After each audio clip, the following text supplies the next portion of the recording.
What's going on, everyone? This is your boy AshTheMan, here to bring you the noise about Tower of God Episode 7 Luncheon Tag.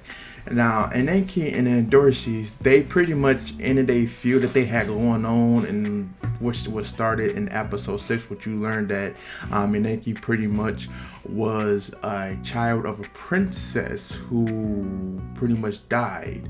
Now, just to go more into details, the princess, once you become the princess of Jihad, you cannot bear a child. That's just not right. It goes against the rights to become the princess, and I'm pretty sure they just had to take her out at that point.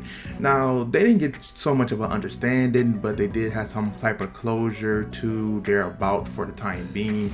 So then we fast forward to a little bit of the guy with the red horn. Now, in my last video, well, actually the video that got deleted because episode 6 I wasn't able to post because I had a Windows update and it cleared out a couple of things, and including some of the videos that I was working on at that time.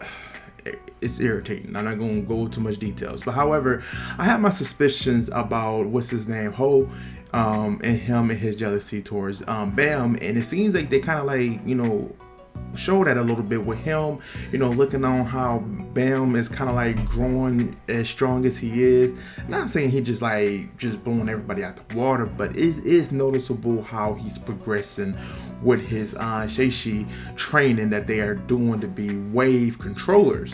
Now, after that, we got to see the next game, or the next test they're putting on, which is tag. Pretty much, you have to make it to a certain destination before the other persons, which can guarantee you 100k points.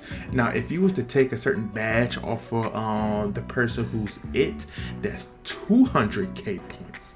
Now, this test can definitely, you know, have people, you know, fail, and which can put them at lesser odds to achieve passing for their training.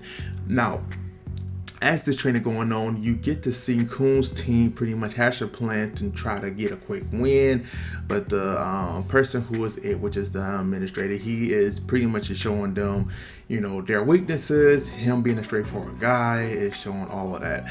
So yeah.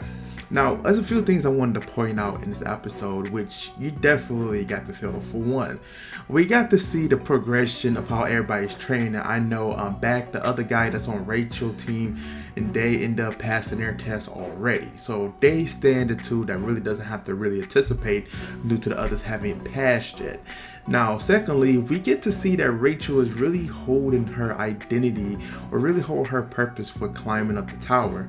You know, everybody can see how Bam is dedicated to finding Rachel, reuniting with her, but she still is concealing her identity, especially when she told Kun to pretty much not tell Bam that that's really her, to lie to him and say you mistaken her. She still hides off. She doesn't really interact with anybody, so they really emphasize on that, and that's pretty, you know, interesting. It leaves a mystery in the air, and I like it. Now, secondly, we get to see whole jealousy. I mean, we haven't really seen Bam really dealt with anyone that kind of like has that particular target on him. So this is kind of interesting to see what kind of things is going to transpire due to his jealousy of how Bam is going. Maybe he's going to say something later on. It could be within the tag game.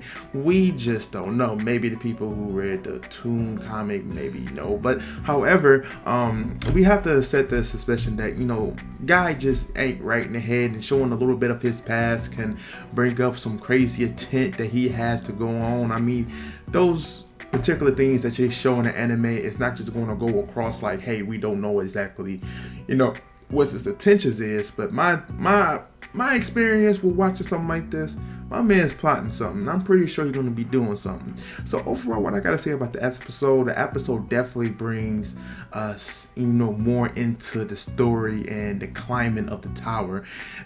This whole like series with them trying to reach the top, you know, it seems like it would be like a Soul Survivor kind of game, but then they make it teams, make it friends. So it's definitely interesting. Of course, visuals is definitely interesting to me. Love the visuals. I think this intro has like one of the best intros so far in 2020. Yeah, overall, great episode. And again, thank you guys for definitely tuning in for my review on episode 7 of Tower of God. Don't forget to subscribe to the channel, hit the notification button, leave a comment below. AshTheMan is out. Peace.